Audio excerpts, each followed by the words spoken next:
आते तक क्या है। तो वो मछली फौरन हैरान होके कहेगी कि अरे मुझे तो इस पानी की अजमत का अंदाजा ही नहीं था, अरे यही तो वो पानी था जो मेरी हयात की बका बना हुआ।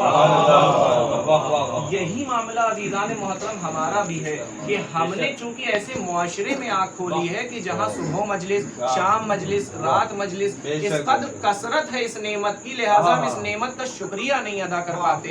लेकिन अजीजों, जिस तरह एक मौज का थपेड़ा आता है और मछली को उठाकर चट्टान पे पटकता है, तब मछली को एहसास होता है कि पानी की अजमत क्या है, उसी तरह जब मौत का थपेड़ा आएगा और इंसान को इस आर्जी जिंदगी से उठाकर उस उखरवी जिंदगी में पटकेगा, तब पता चलेगा कि इस मजलिस की अजमत क्या थी, और तब लोग हसरत करेंगे। इसलिए कि रोज़े क़यामत को यौमुल हसरा कहा गया है कि काश के एक मजलिस कर ली होती, काश के एक जिक्र में बैठ लिया होता तो आज कफ़े अफसोस मलना न पड़ता।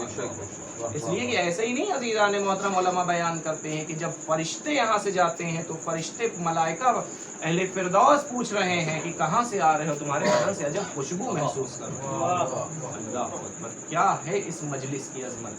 और मैंने अर्ज किया था आपके सातवें इमाम मूसी की एक हदीस की ये मजलिसें असल में चुभती हैं अहले बातिल के दिल में। ये जिक्र वो है जो अहले बातिल को चैन से सोने नहीं देता है किसी भी दौर में। इसलिए कि आपके सातवें इमाम का ये कौल कि जब दो मोमिन मिलकर खुदा की बड़ाई का जिक्र करते हैं और हम अहले बैत के फजाइल का तस्करा करते हैं, तो शैतान के चेहरे पर कोई एक ऐसी जगह नहीं बचती जहां शिकन न पड़ जाती। तो फिर मुझे अजीजों कहने दीजिए कि जहां दो मोमिन मिलकर अहले बैत के फजाइल का तस्करा करें तो शैतान का चेहरा बिगड़ जाए। तो अजीजों याद रखिए, अब जिस का भी चेहरा मजलिसे हुसैन के नाम से बिगड़ जाए,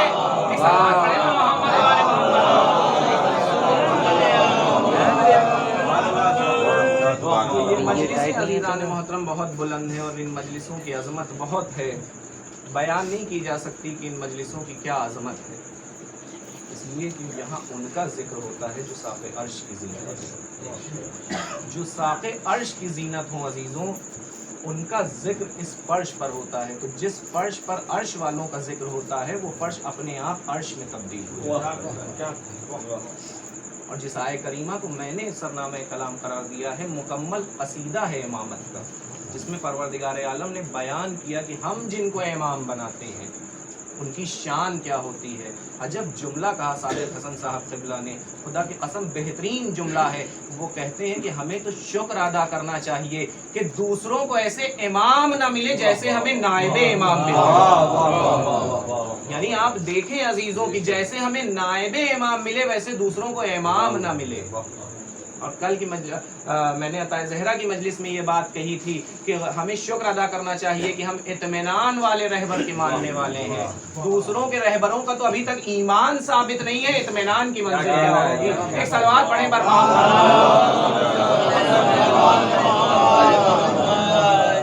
तो वजालनाहुम आइम्मतन यहदूना बिअमरिना। अजीजों, जहाँ तक बात इमामत की है, मैं अपने छोटे भाइयों के लिए अर्ज कर दूं कि इमामत के मायने हैं लीडरशिप के। लीडरशिप यानी आगे चलने वाला, हादी, पेशवा, रहबर। और इमाम हर फील्ड में हो सकता है। यानी इमाम, अगर आप ये कहें कि मिसाल के तौर पर एक बदमाश बच्चों की एक ग्रुप है तो उसका भी एक लीडर होगा। तो लीडर के मायने होते हैं इमाम के। कुरान मजीद ने अजीज़ों दोनों इमामत का तस्करा किया है। यानी वो इमामत जो एविल्स की इमामत है, यानी बच्चों के लिए, यानी वो इमाम जो जहन्नम तक लेके जाएंगे, और वो इमाम जो कामयाबी दिलवाएंगे। दोनों तरह की इमामत का तस्करा कुरान मजीद ने किया है। सूरह सजदा में इरशाद हुआ कि वजालना मिनहुम आइम्मतन यहदूना बिअमरिना लम्मा सबरू व कानू बिआयातिना युक़िनून। ये सूरह सजदा की आयत है और कोई रिवायत नहीं है, आयत है कि और हमने बनी इसराइल के अंबिया में से कुछ को, सब को नहीं अजीजों, कुछ को इमाम बनाया। क्यों? और ये बनी इसराइल का ज़माना आपके नबी के बहुत पहले का ज़माना है। तो अंबिया की इमामत का भी तस्करा कुरान मजीद में हुआ है। और अंबिया की इमामत से ये पता चलता है कि जब अंबिया की इमामत के लिए इतना सख्त क्राइटेरिया परवरदिगार ने लगाया, तो इन 14 की इमामत में क्या क्राइटेरिया परवरदिगार ने मुअय्यन किया होगा।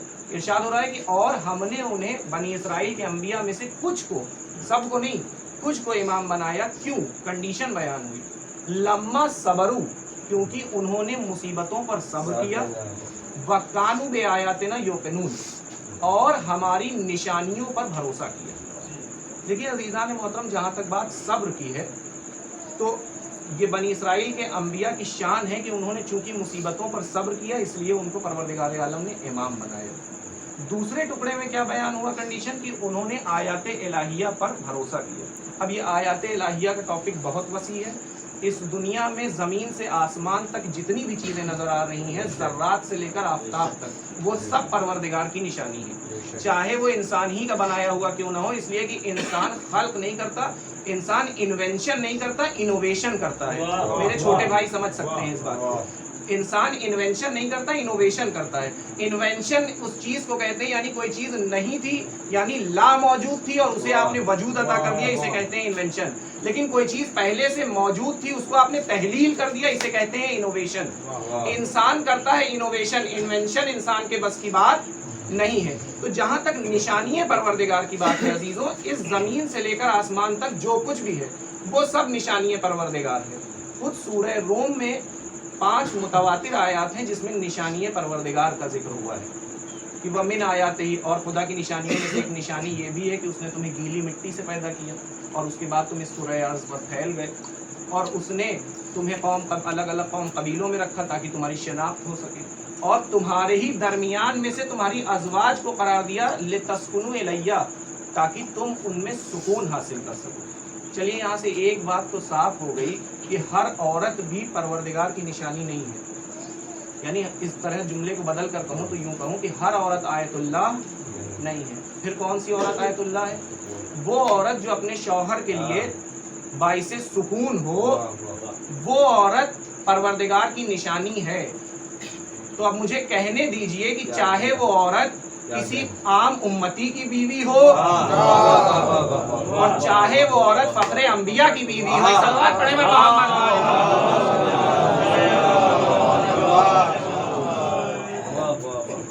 तो ये सारी निशानियां हैं परवरदिगार आलम की कि उसने गीली मिट्टी से इंसान को पैदा किया और वो इस कुर्रे अर्ज़ पर फैल गए।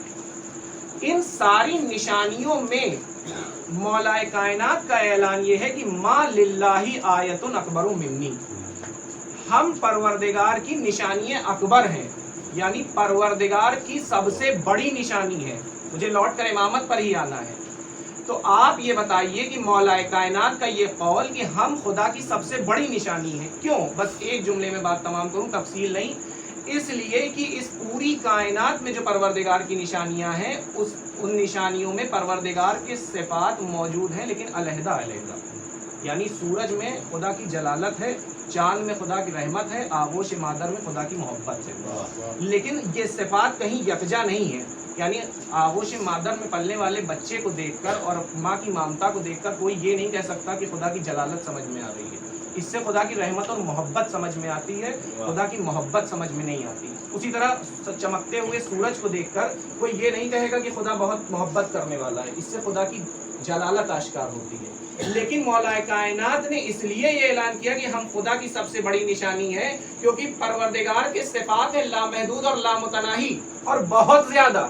लेकिन अगर कहीं ये सिफात हमें यकजा नजर आते हैं तो सिवाय मोहम्मद और आले मोहम्मद के दर पर कि खुदा की जलालत देखनी हो, रहमत देखनी हो, मोहब्बत देखनी हो, ये तमाम सिफात अगर हमें कहीं मरकजी शक्ल में नजर आते हैं तो वो दर मोहम्मद और आले मोहम्मद पर नजर आते हैं। तो सिर्फ मौलाए कायनात के लिए साबित नहीं है कि वो खुदा की सबसे बड़ी निशानी है, मुझे जानना कहीं और है। बल्कि अगर मौलाए कायनात ने ये कहा कि हम खुदा की सबसे बड़ी निशानी है, तो ये बात अहले बैत के हर फर्द के लिए साबित है। यानी खुद रसूल भी खुदा की सबसे बड़ी निशानी है। और एक ऐलान और सुना दूं अपने बच्चों के लिए कि रसूल का ये ऐलान है कि मेरे और खुदा के दरमियान ऐसे हालात हैं कि जिसको न कोई नबी समझ सकता है, न कोई मुरसल समझ सकता है। अल्लाह अकबर। यानी मेरे और खुदा के दरमियान ऐसी हालत है जिसे कोई नबी भी समझ नहीं सकता है। तो रसूल भी खुदा की सबसे बड़ी निशानी है। तो अजीज़ान मोहतरम, आयत में ऐलान ये हुआ कि हमने बनी इसराइल के अंबिया में से कुछ को इमाम बनाया क्योंकि उन्होंने मुसीबतों पर सब्र किया اور آیات الہیہ پر بھروسہ کیا، تو اب آپ یہ بتائیے کہ چھوٹی نشانیوں کو چھوڑیے، اگر کوئی بڑی نشانی کے بارے میں مشکوک ہو جائے، عزیزوں آپ پہنچ گئے ہوں گے، اگر کوئی بڑی نشانی کے بارے میں مشکوک ہو جائے جہاں خدا یہ کہہ رہا ہو کہ چھوٹی سے چھوٹی نشانی پر بھروسہ رکھنا ہے تب امام بنائیں گے، لیکن ہمیں تاریخ میں ایک ایسا نظر آیا جسے آج امت مسلمہ بہت تقدس کی نظر سے دیکھتی ہے، جس نے یہ اعلان کیا صلح حدیبیہ کے موقع پر، آپ حضرات کا سنایا کہ جیسا شک نبوت پر مجھے آج ہوا، اس کا مطلب یہ ہے کہ مشکوک تو ہمیشہ سے تھے، لیکن جیسا شک آج ہوا، ارے بھیا جن کے رہبر مشکوک ہو ان کی امت کا کیا حال ہوگا؟ ایک سلوات پڑھیں بر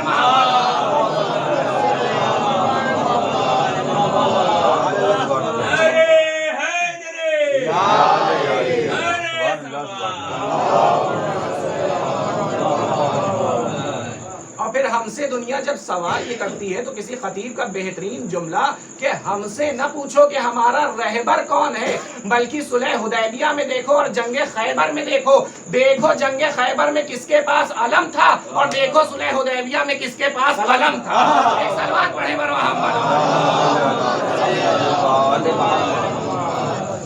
جن کی پوری زندگی ہی مشکوک رہی ہو تو وہ آیات الہیہ پر بھروسہ کیا کریں گے؟ تو چلیے ایک آیت تو یہ ہو گئی، دوسری آیت ہے سورہ قصص کی آیت، جس میں پروردگار عالم ایسی امامت کا تذکرہ کر رہا ہے جو ایولز کی امامت ہے۔ وَجَعَلْنَاهُمْ أَئِمَّةً يَدْعُونَ إِلَى النَّارِ وَيَوْمَ الْقِيَامَةِ لَا يُنصَرُونَ، اور ہم نے انہیں امام بنایا، یہدونا کا لفظ نہیں ہے، یدعونا کا لفظ ہے۔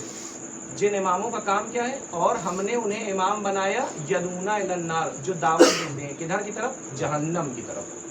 وَجَعَلْنَاهُمْ أَئِمَّةً يَدْعُونَ إِلَى النَّارِ، اور ہم نے انہیں امام بنایا جو بلاتے ہیں جہنم کی طرف، اور روز قیامت انہیں ذرا سی بھی مدد نصیب نہ ہوگی۔ یعنی یہ امام کے لیے یہ قرآن مجید کے جملے ہیں کہ وہ کون امام؟ جو جہنم کی طرف بلاتے ہیں، پہلی صفت، اور دوسری صفت یہ ہے کہ انہیں روز قیامت ذرا سی بھی مدد نصیب نہ ہوگی۔ اس آیت کے ذریعے سے پروردگار نے جس چیز کی ضد موجود ہوتی ہے، یعنی اس طرح سے کہہ دوں کہ اگر کسی چیز کا اپوزٹ موجود ہے تو اس کا مطلب یہ ہے کہ اس کی مثبت بھی موجود ہوگی، اگر کسی چیز کا منفی ہے تو اس کا مثبت بھی ہوگا، پازیٹیو ہے تو اس کا نیگیٹو بھی ہوگا۔ یعنی اگر کچھ ایسے امام ہیں جنہیں قیامت کے دن مدد نصیب نہ ہوگی، تو کچھ ایسے بھی امام ہوں گے کہ ان کی خود کی بات تو چھوڑیے، وہ ایسے شافی محشر ہوں گے کہ جو خود بھی شفایاب ہوں گے، اپنی امت کو بھی شفایاب کر دیں گے۔ وَجَعَلْنَاهُمْ أَئِمَّةً يَدْعُونَ إِلَى النَّارِ، کہ وہ امام وہ ہیں جو جہنم کی طرف بلاتے ہیں۔ تو مجھے جملہ کہنے دیجئے، جن اماموں کی اپنی جنت کا ٹھکانہ نہ ہو وہ بھلا امت کو جنت میں کیا لے جائیں گے؟ ایک صلوات پڑھیں بر محمد۔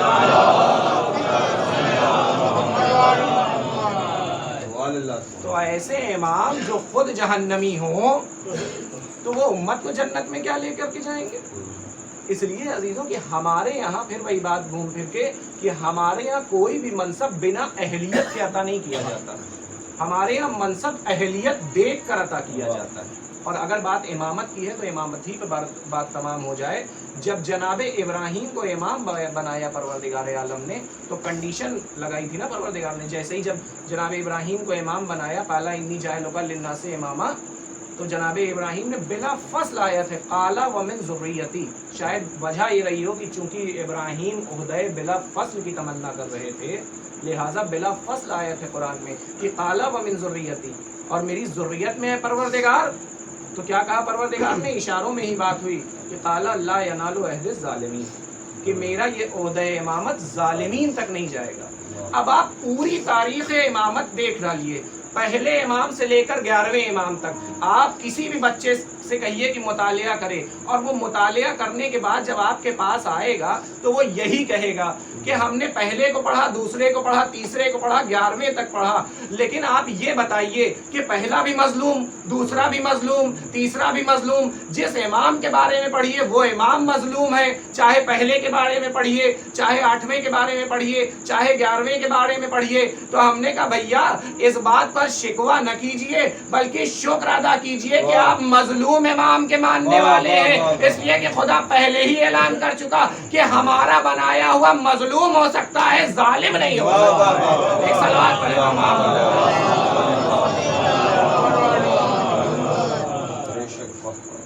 तो अजीजों, ये है ओहदे इमामत। और ऐसे ही नहीं मिला जनाब इब्राहिम को ओहदे इमामत, इम्तिहान दिए हैं जनाब इब्राहिम ने, 3 इम्तिहान, जान का इम्तिहान, माल का इम्तिहान, औलाद का इम्तिहान। सबसे पहले माल का इम्तिहान हुआ था जनाब इब्राहिम का, सुना सुनाया होगा। जनाब इब्राहिम बकरियों को लेके चरा रहे थे, बकरियों के गल्ले को लिए हुए। अल्लामा ज़ीशान हैदर जवादी से सवाल हुआ था कि अच्छा ये बात समझ में नहीं आती कि अक्सर अंबिया से परवरदिगार आलम ने बकरियां क्यों चरवाई हैं।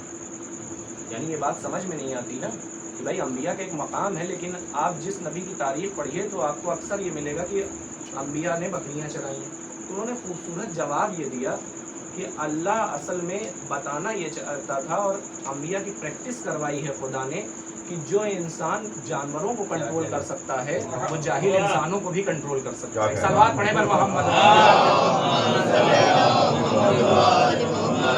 तो जनाब इब्राहिम पहुंचे जंगल में, बकरियां चल रही। जनाब इब्राहिम के कान में दिलकश आवाज गूंजी, सुब्बुहुन कुद्दूसुन रब्बुल मलाइकति वर्रूह। जनाब इब्राहिम को वो आवाज इतनी पसंद आई कि जनाब इब्राहिम मोह हो गए उसकी। और ढूंढते ढूंढते जब पहुंचे उधर तो देखा एक खूबसूरत सा नौजवान है जो ये सदा बुलंद कर रहा है। जनाब इब्राहिम मुतवज्जे हुए और उस नौजवान से कहा कि नौजवान तेरी आवाज़ में अजब कशिश है, अगर तू एक बार ये जुमला और कह दे तो मैं बकरियों का आधा गल्ला तेरे हवाले कर दूँगा। उसने उसी दिलकश अंदाज से फिर कहा सुब्बुहुन कुद्दूसुन रब्बुल मलाइकति वर्रूह। चूँकि इब्राहिम खलील खुदा थे, खुदा के दोस्त थे, लिहाजा खुदा का जिक्र इब्राहिम के दिल को सुकून अता कर रहा था। उसने जब एक बार और कह दिया तो जनाब इब्राहिम फिर उसकी तरफ मुड़े और कहा भाई अभी दिल भरा नहीं, अगर तू एक बार और कह दे ये जिक्र तो मैं ये जो बचा हुआ गल्ला है वो भी तेरे हवाले कर दूंगा। उसने फिर उसी दिल का अंदाज से कहा सुब्बुहुन कुद्दूसुन रब्बुल मलाइकति। जनाब इब्राहिम ने हत्ता कि पूरा माल उसके हवाले कर दिया जितनी बार उसको सुनना था, लेकिन खलील खुदा का दिल अभी भी मुतमईन नहीं हुआ। कहा है भाई अब मेरे पास बचा तो कुछ नहीं है, लेकिन अगर तू एक बार ये जिक्र और अपने मुंह से कह दे इसी दिलकश अंदाज से तो मैं जिंदगी भर, क्योंकि तुझे इस गल्ले की रखवाली के लिए कोई चाहिए भी तो होगा ना, तो मैं जिंदगी भर तेरी गुलामी करूंगा और इस गल्ले की देखभाल करूंगा, जिंदगी भर तेरे साथ रहूंगा, बस एक बार ये जिक्र दोहरा दे। उसने फिर उसी दिलकश अंदाज से कहा कि सुब्बुहुन कुद्दूसुन रब्बुल मलाइकति वर्रूह। जब जनाब इब्राहिम का दिल सैराब हो गया तो जनाब इब्राहिम ने उससे कहा कि भाई अब चूंकि मैंने वादा किया था अब तू चल, मैं तेरे साथ चलूंगा और इस गल्ले की देखभाल करूंगा। वो नौजवान मुस्कुराया, कहा ए नबी खुदा, ए खलील खुदा, मैं खुदा का भेजा हुआ फरिश्ता हूँ, मुझे माल की जरूरत नहीं है। असल में खुदा देखना चाहता था कि आपको माल ज्यादा अजीज है या उसका जिक्र ज्यादा अजीज है। मुबारक हो इब्राहिम, आप इम्तिहान में कामयाब हो गए। यहाँ रुक कर एक जुमला कहने को जी चाहता है कि इब्राहिम का दिल जिक्र खुदा से नहीं भरा। एक बार उसने कहा माल लुटा दिया, 2 बार उसने कहा माल लुटा दिया, 3 बार उसने कहा अपना वजूद लुटाने को तैयार हो गए। अब हमसे दुनिया सवाल ना करे कि सुबह मजलिस, दोपहर मजलिस, शाम मजलिस, पैसों का खर्च, तबर्रुक का खर्च, दुनिया का खर्च, जुलूसों का खर्च, सबीलों पे खर्च। अरे भैया जिसका जिक्र इंसान को पसंद होता है उसका तस्करा बार बार सुनने को जी चाहता है। एक सलवात पढ़े पर मोहम्मद। खुदा के जिक्र से इब्राहिम को तस्कीन नसीब होती थी, हुसैन के जिक्र से हम अज़ादारों को तस्कीन नसीब होती है। और फिर हमसे दुनिया सवाल करती है कि भाई खतीब अकबर का बेहतरीन जुमला कि जब मुहर्रम का तबर्रुक देखा जाता है तो शीरमाले देखकर और महंगे महंगे तबर्रुक देखकर इसी मुहर्रम के महीने में लोगों को यतीम भी याद आते हैं, बेवाएं भी याद आते हैं, सब कुछ इसी मुहर्रम में याद आ जाता है। अरे भैया इस्लामी कैलेंडर में और भी 11 महीने हैं, जो 11 महीने सोते सोते रहते हैं, मुहर्रम में वही जाग जाते हैं। एक सलवात पढ़े अच्छा, बात में बात निकल आती है। वालिद मरहूम से मैंने एक जुमला सुना है खतीबुल ईमान ताहिर जरवली साहब का कि साल भर तक जैसे सोनार होता है, टुट मतलब एक मिसाल मैं दे रहा हूँ कि सोनार की जो चोट होती है वो कितनी हल्की होती है सोने के ऊपर। खतीबुल ईमान का जुमला है, मैं अपनी तरफ से नहीं कह रहा हूँ। तो साल भर तक सोनार धीरे धीरे धीरे धीरे, जिस तरह जिससे फैयाज भाई पढ़ते हैं ना, वही बिदअत के जो एक होते हैं, साल भर तक बिदअत के फतवे, साल भर तक मुफ्तियान बिदअत, ये बिदअत वो शिर्क, ये बिदअत वो शिर्क, वही सोनार की खुट खुट खुट खुट। लेकिन इधर मुहर्रम आया तो 100 सोनार की और 1 लोहार की। सलवात पढ़े बर मोहम्मद।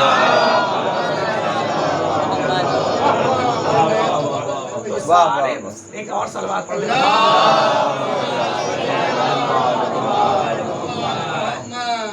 और फिर वही बात के सारा झगड़ा तो असल में अलम का है कि इधर हम अलम लेके निकले और उधर लोगों को खला, इसलिए कि 1400 बरस पहले इलेक्शन हुआ था। तो भैया जिसकी पार्टी जीत जाती है अलम उसी पार्टी का निकलता है। हारी हुई पार्टियां तो जीतने वाले का अलम देख के घबराएंगी। एक सलवात पढ़े बर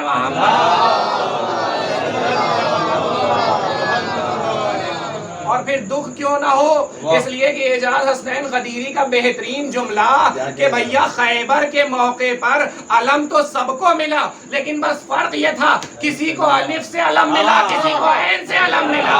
एक सलवात पढ़े बर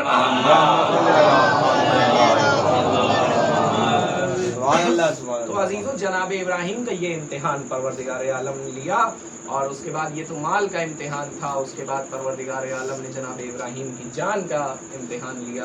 और आप हज़रात का सुनाया वाक़या कि जब मिंजनीर से जनाब इब्राहिम को फेंका जा रहा था, उस आग में, ऐसी आग की जो ऐसी बुलंद आग थी कि परिंदा जब परवाज़ करता था तो जल के वहीं गिर जाता था, लेकिन वो आग जनाब इब्राहिम के लिए गुलजार हो गई।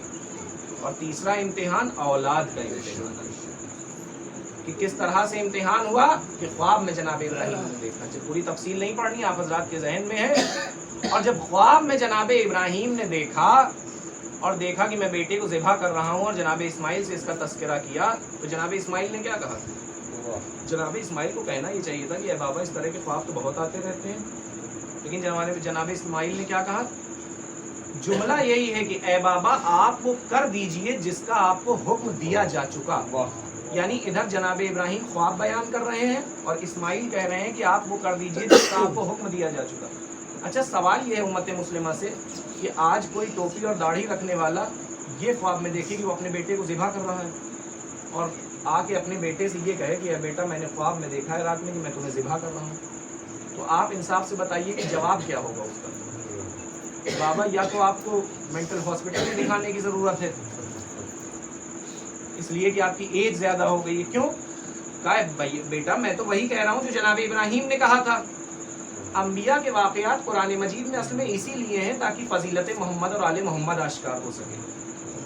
तो वो यही कहेगा कि ए बाबा भैया कहीं आपका ख्वाब और इब्राहिम का ख्वाब बराबर हो सकता है?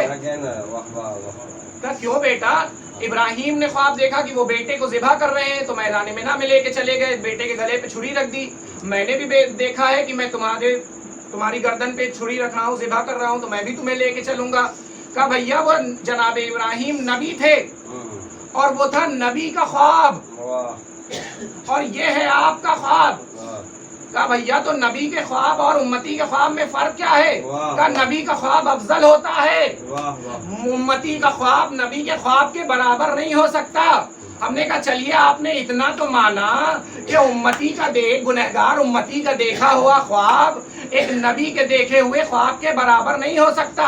अब वो लोग जो रसूल को अपने जैसा कहते हैं वो इस वाक़ये का मुतालिया करें कि जब इब्राहिम का ख्वाब उम्मती के ख्वाब जैसा नहीं हो सकता तो भला आपकी जात मोहम्मद के साथ जैसी कैसे हो सकती है? एक सलवात पढ़े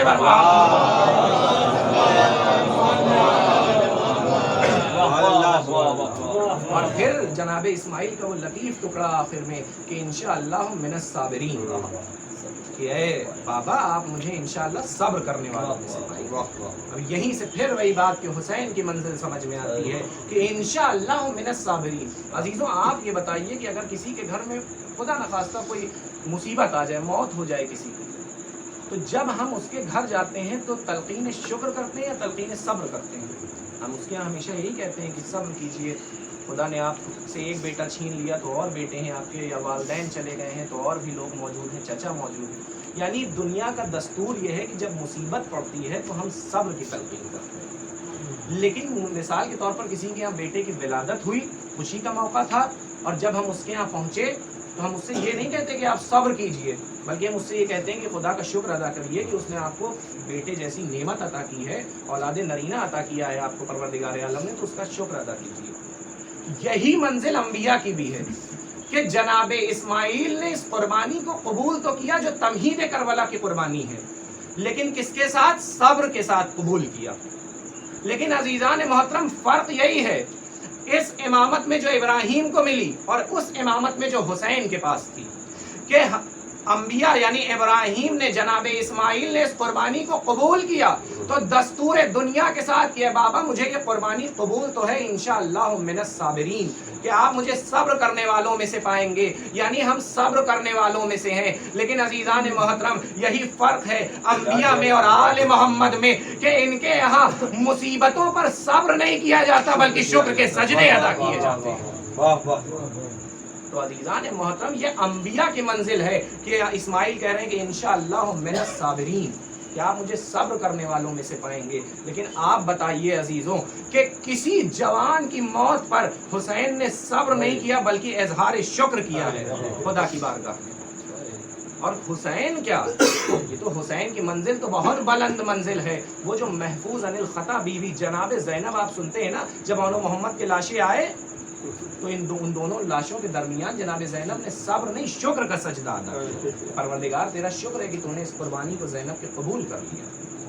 تو عزیزان محترم یہ ہے امام کی منزل، کہ امام کی منزل وہ ہے عزیزوں کہ تیروں کی بارش ہو رہی ہو، میدان قتال ہو، چٹیل میدان ہو دھوپ کا، لیکن سر سجدہ شکر میں، سبحان ربی الاعلیٰ و بحمدہ، اے پروردگار قربانی کا حق ابھی حسین سے ادا نہیں ہو سکا۔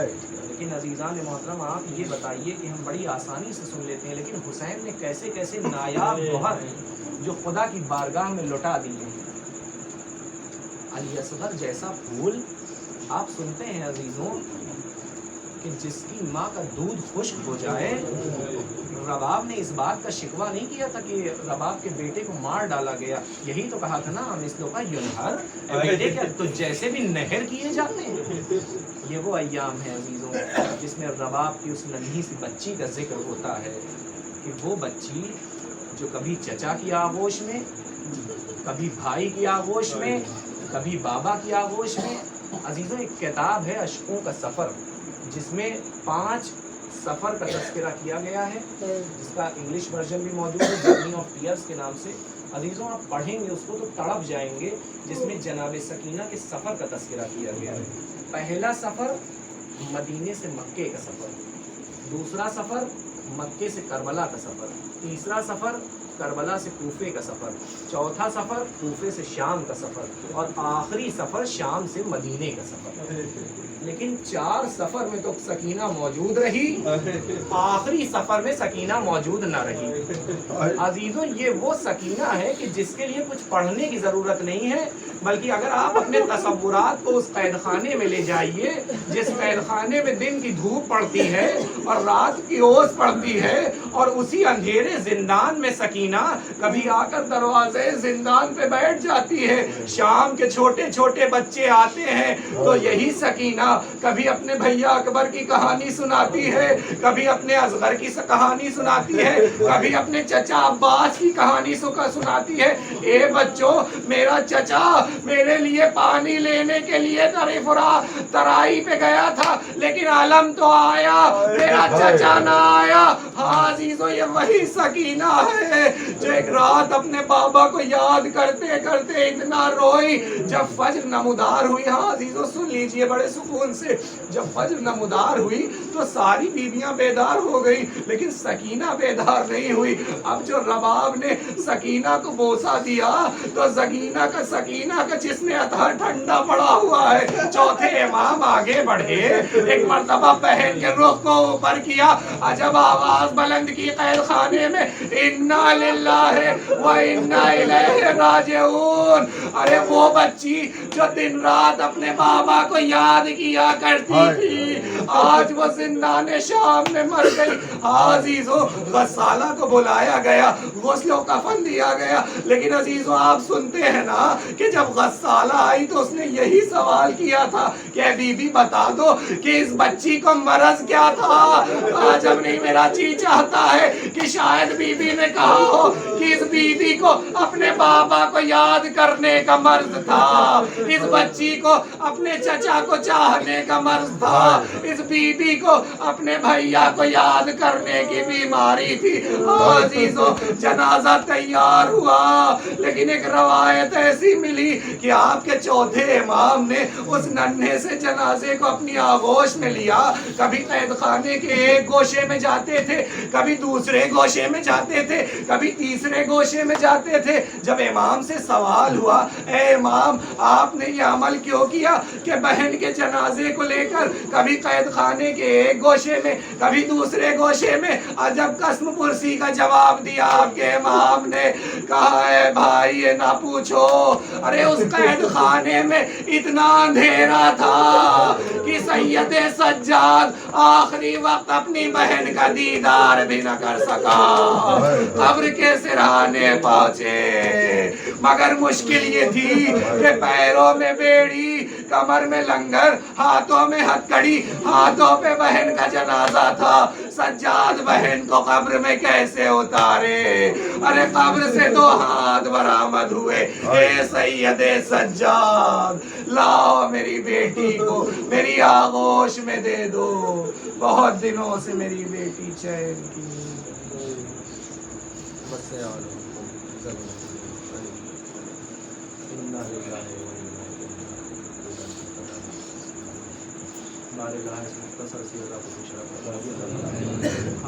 مجلس پانی آنے مجلس میں میری حاجات میرے معبود، ہم میں سے جن کے بھی والدین گزر چکے ہیں ان کی قبروں کو روشن فرما، جن کے والدین زندہ ہیں ان کا سایہ ان کے بچوں پر قائم.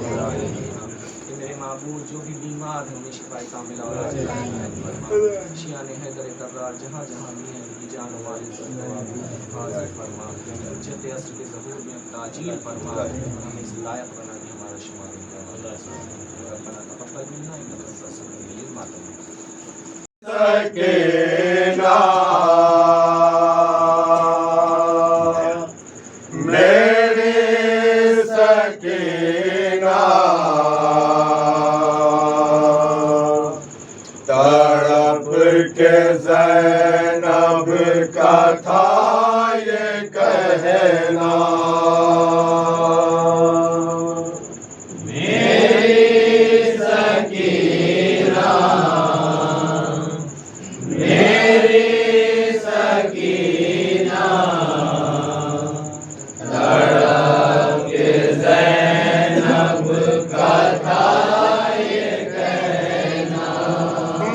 جا رہے ہو سوئے مدینہ،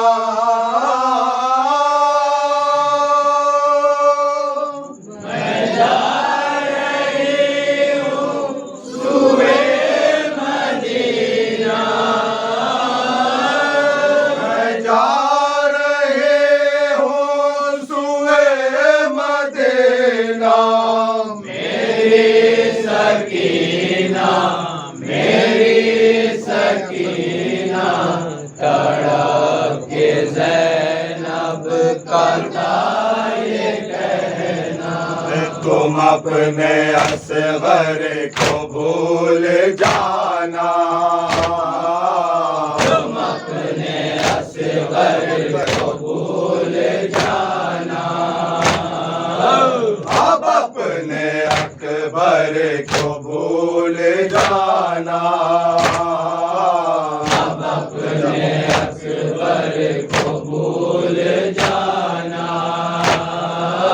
चाचा को भी अब न याद करना, चाचा को भी अब न याद करना, चाचा को भी अब न याद करना, मेरी सकीना, मेरी सकीना, लड़ा के ज़ैनब का था ये कहना, जिसके मिलने पे तुम फिर रोते, जिसके मिलने पे तुम फिर रोते, लिपट के जैसे कभी थी सोते, लिपट के जैसे कभी थी सोती, मिलेगा तुमको अब वो सीना,